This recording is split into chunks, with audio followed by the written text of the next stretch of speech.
All right. So this week we're talking about branding. We're working on your brand. We're working on your message, what you're putting out there. We kind of covered yesterday your unique selling propositions. Like, what are they? What are the pain points from your ideal client, and what are the solutions to them? Right? Really, it comes down to it. You fix people's problems, you're going to get more business. That's what it comes down to it. So today I'm kind of going to go over the framework to target your ideal client. But let's talk about branding for a second. What is branding? What is your brand? The content you put out there, the message you put out there, does it resonate with the general public? Right? Are you attracting that ideal client that you're looking for? Right? Because your brand is real important. Right? Like when we look at the different companies that are out there, right? What comes to mind when I say something like a Volkswagen versus a Lamborghini, right? They're both reliable vehicles, right? One would be the brand is luxury with a Lamborghini, while Volkswagen is a reliable vehicle, everyday vehicle, right? But it's all in the branding. Did you know that Lamborghini started off by building farm equipment? Right, that's where they started off. They weren't sports cars. They were they were selling farm equipment. The tillers and stuff back when they first started off. That's with Lamborghini, right? They changed their brand, and the reason why they changed their brand actually was because the owner of Lamborghini, the one who started the company, met the owner of Ferrari and got real pissed off because that interaction didn't go well. So he decided to go, you know what? I'm going to be your competition now. Screw Ferrari, right?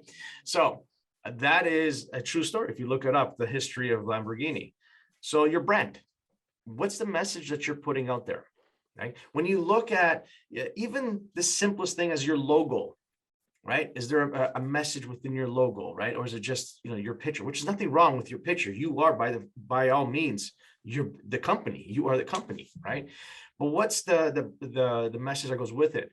And I know we're selling real estate. I know we're selling real estate, but the reality is it's more than that. You're not just selling homes. Okay. You're selling security for people, right? You're selling in many cases, you're selling in many cases for some people are their retirement down the road. When you sell a home and they live in the house and they build the equity in that property, right? It's an investment. It's an investment in themselves. So what's the message when people see your content out there? Do they feel that sense of security? It's like, hey, I really like this guy, right? Or, am I feeling, I'm getting mixed messages here.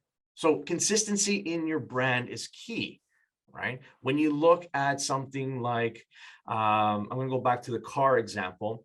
When you think of a Volvo, you're thinking security, right? That's a vehicle. It's a secure vehicle. When you think of a Jeep, it's whimsical. It's like, that's fun. That's a fun kind of vehicle to have, right? Completely different markets. And that's what I'm getting at. Who are you marketing towards? Right? Are you targeting the ideal client that you want, right? And build your brand around that, right? What are those pain points that they have, and put that message out there and put it in a way where when they see your postcard, when they see that postcard, they remember you, right? It could be a tag, could be a slogan, whatever it may be, right? What's that message you're putting out there? And are you consistent of putting the same message out there? Are you consistent of, hey, I am the agent of choice because I get you top dollar. I guarantee it, right? As an example, I'm just throwing that out there, right? What's that branding for yourself? And is it consistent in all the mediums that we use? And very important, I want you to write these down. Right. When we look at the different social media mediums, number one is you need to have a website. Everyone here needs a website. And I know that there's teams on here and you're using the team website, and that's fine, right? Nothing wrong with that, but you need a website, right? Number two, you need to have a Facebook business page. Okay, you need to have that, right? You need to have an Instagram business page. You need to have a LinkedIn page. You need to have a Twitter page. You need to have a YouTube channel, and you need to have a Google My Business page. Okay, those are the 7. Is that 7 there? Count 7. Okay, there's 7 of those profiles. They all need to coincide with each other. They really do. They need to be the same message, the same branding, the same colors, the same picture that's being used, the same address is being used. It needs to work across the board. Okay, you can't have one picture where it was 20 years ago you took on your Facebook page, and then you have a completely different picture on your Instagram page. Like, it needs to coincide right across the board, folks. Don't mess this up. This is important, right? And then what I would recommend you do is use something like a Linktree account, right? And that's linktr.ee, Linktree account, and put them all together. Have that as a menu for yourself. It's a really powerful tool to use. Where in those profiles they say, hey, here is my website. Instead of using your actual website, use that Linktree account, because that would be like a menu of all the different profiles that you have. So anywhere they ask for a profile, sorry, ask for a website on your bio, use that Linktree, because it links everything together. Again, across all platforms, all having the same brand, same color, same pictures, right? Now, when producing content, and I see this all the time, folks, I get it. That pasta dish was amazing. I get it.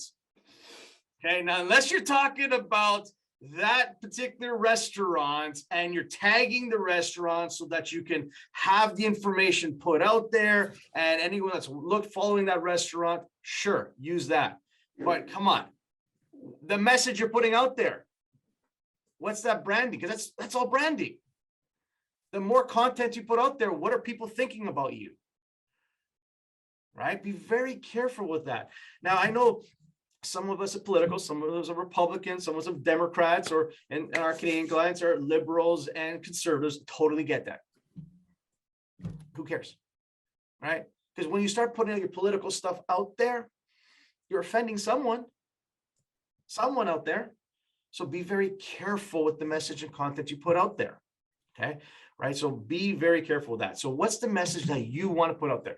So I have here a couple of points regarding creating the framework to target your ideal client. Because at the end of the day, your brand is to attract more clients. But more specifically, there are very specific clients that you want to work with, that you want to put together. So let's look at that. Right. So first and foremost, number 1 is know who it is that you want to go after, and what are you offering them. Hey, we talked about this yesterday. It's your elevator pitch, it's your unique selling proposition. Who is it that you want to attract, right? Your business, when you attract a specific tribe, let's call it, or avatar client, this is who I want. When you go and attract that clientele, right? It's like the organic leads that you get from them, the rapport you build through your messaging, it is just the same as getting a referral from your database. Okay, you know how that past client said, hey, can you help my brother because you did such an awesome job selling us this home, right? Hey, that's the same quality of lead.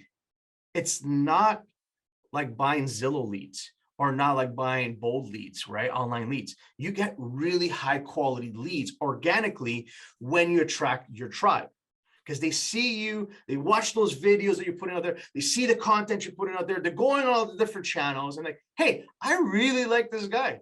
Hey, Lotfi, his message is coming to me, and I totally dig this.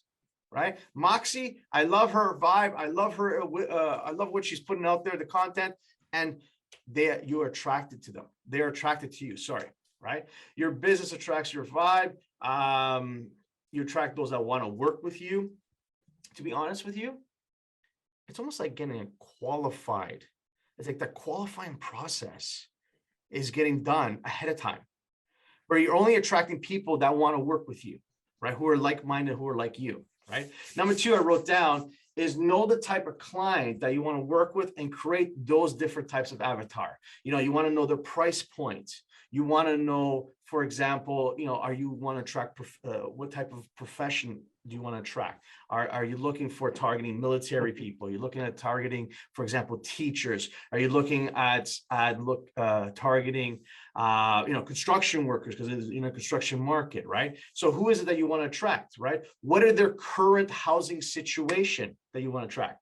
Are you looking for first-time home buyers, right? And if that's the case, then you know what do you need to put out there? What's that message you put out there? Right? So understand who you want to attract. What personality type are they? You guys know what your personality type is? See, now we're getting really in depth here. Understand, hey, I'm really great with analytical people because I'm a numbers person. I throw numbers out, they make decisions with me, numbers, perfect. That's the type of person I want to work with, right? Know the areas that they want to work and where they come from, right? Number 3 I wrote down is, if you're looking to put together and targeting an ideal client, look at your past. Do a survey of your clients that you currently had, like last year's clients. Find out, hey, and ask them these questions. Ask them, am I referable? Would you refer business to me based upon our experience together? Right? I would ask them, hey, what did I do that my competitors did not do? Right? Find out from them. How did working with me make you feel? Right? Or how did buying and selling a home affect your life with me? So you want to kind of get deep with the client. I mean, you're asking questions about yourself, of course, but more importantly is how did it affect them? So getting a clear understanding is, hey, this is the type of person that I am attracting. This is their situation. I'm really good at this, right? And you may be brilliant at investors. You may, like, when people start talking investments and you're saying, okay, as long as we get something that's a 8% cap rate and we're able to make this a profit, we're going to put this much down and pull that out. Like, when you start talking numbers like that, that may be you. Or you may be more like, hey, I love dealing with older folks who are like in a situation where they're not sure what to do. And I give them the best advice possible so that they really make the decision on their own versus having them forced to do something. Like, who do you attract and are you powerful with, right? Number 4 we wrote down here is, what solutions do you provide? Again, going back to your unique selling proposition, right? For the ideal client, what are those solutions? What pain points are you noticing? And what are the solutions? And again, all of this is going to be part of your branding, right? If you become known as the person that you're the agent of choice for those people that are house rich and financially poor, and there are many people like that, where they want to sell their home, but they're embarrassed. They're embarrassed the fact that they need to have the whole house painted. That hole in the drywall that the kids put in there hasn't been fixed, and it's been there for 3 years, right? That the kitchen isn't quite updated as nice, and you are the agent of choice because you walk in there and you come with a crew, and we come in here and we get the house ready for you. Well, painters come in, paint, fix what needs to be fixed. We make this beautiful, minimal expense, and we don't even charge the client till after closing dates. We take on that expense, and then they sell for maximum dollar. Is there a market for that? 100%, right? Make it known. That is that unique selling proposition to a specific clientele that you've worked in the past. I've done it many times. I've walked into a house where they need a new furnace, and we're in the wintertime. Your furnace isn't working. It's freezing in here, but they can't afford it. I just went into my pocket and bought a furnace, put that in there, right? Because I knew that when we're selling this home, at the end of the day, you need heat in this house. We're in Canada, right? We need heat, and you can't be in February without a furnace, right? So again, problem, pain point, solution. Put that message out there, right? What else do you see in your marketplace, right? Find ways to serve them as the knowledge broker. Maybe it's not so much the money, but just being the knowledge broker. I got this awesome client, Tanya, who's took a 30-day challenge, and all she did was went on Instagram, picked one question that she got all the time. And Carmen's doing an amazing job of this right now too. And the 30 questions, one day a week, question, answering what that question was, being that knowledge broker. It's like, what do you do in a multiple offer situation? How do I maximize my purchasing power of a home, right? Like that's, Carmen, you're doing an amazing job. If you're not following Carmen Real, definitely follow her on Instagram. She's doing a great job with these questions, and I highly recommend everyone do that. That makes you the knowledge broker. Now, which questions would you answer? Those questions that your clients ask you. See, now you have to dig deep and just think about it. What are my clients asking me? What are my buyers asking me? What are my sellers asking me? What is that common question that keeps coming up? And you're like, boom, you ram it off. You probably said the answer to that question 1,000 times, right? Put it out there, because if they have that question, so does everybody else. That's the kind of message you want to put out there, because that's branding. That's working on your brand. What else did I put here? Share specific home strategies. I love this one. Okay. I don't see many people doing this, but I really recommend you do it, right? And that is, grab a whiteboard, grab your team and show off strategy. Show off to your team and say, hey, today we got 103 Norman. What's the plan? What's the strategy? How are we going to sell this home? And you got like cameras, almost like a fly in the wall, right? Watching you, and your team is brainstorming. Hey, we got to do this. We're going to do that, right? Put the address on the property. I love that, right? Figuring out, hey, who's our target audience for this particular home, for this particular client? It doesn't even have to be a seller. It could be a buyer. Okay, we got Mr. and Mrs. Smith. They want to buy this home. They're a young couple, kids, dog, boom, boom, boom, boom, looking in this area. What's the strategy? How do we find them that perfect home? Right? And you see, that's a beautiful message, right? How we do it, right? You're a client of ours. This is how we do it, right? You're not just a number. Boom, there's a brand right there. Okay. And last one I have here is, where does your ideal client hang out? I guess what we're talking about here is we're considering the following ways to connect with them, going back to the different mediums. Are they on social media? Which social media groups are they on? Is it like, for example, if you have kids and you're targeting young families and you're looking at mover-uppers, it's like, hey, are you part of those, community groups on Facebook? Are you putting up content on that? Is it just your social media profiles? Is it just Facebook, Instagram, or YouTube, LinkedIn, Twitter? See, LinkedIn, just no. Who hangs on LinkedIn? Who's actually looking on LinkedIn? Think about that. Is it your client? Do your clients spend more time on LinkedIn than they do on Facebook?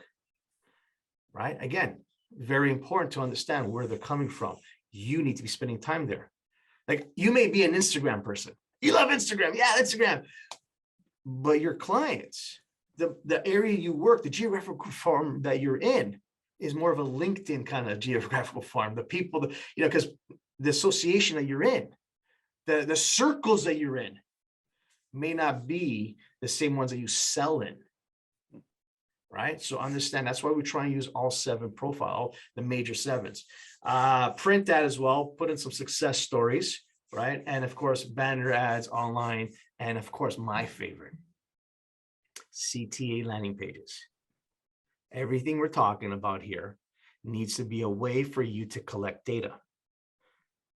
So whatever those unique selling propositions are, whatever those pain points that we've described that affect your clientele, having somewhere that they can go to collect data, to get more information. It's like, hey, I'm a first-time home buyer. There's no product in the market, but you're telling me you have off-market listings. Tell me more. How do I get these off-market listings? See, that's a pain point, then a solution.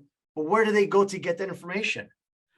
Do you have a way that they can come and request information and not just necessarily pick up the phone and have to call you to go through your office to finally get to you? Make it easy for them, right? And again, this is all part of your branding. So questions, concerns, hallucinations regarding the framework to targeting your ideal clients. All right. So if that's the case, please unmute yourselves. Please unmute yourselves. Loud and proud. I want to hear you, Moxie. I want to hear you, Moxie. I know you're on. Right? Loud and proud. What day is today? Money making day. That's right. It's a money making day. So what do you have to do in your business today to help you move the needle? You guys are awesome. I'll talk to all of you tomorrow. Thanks so much. Thanks, Danny.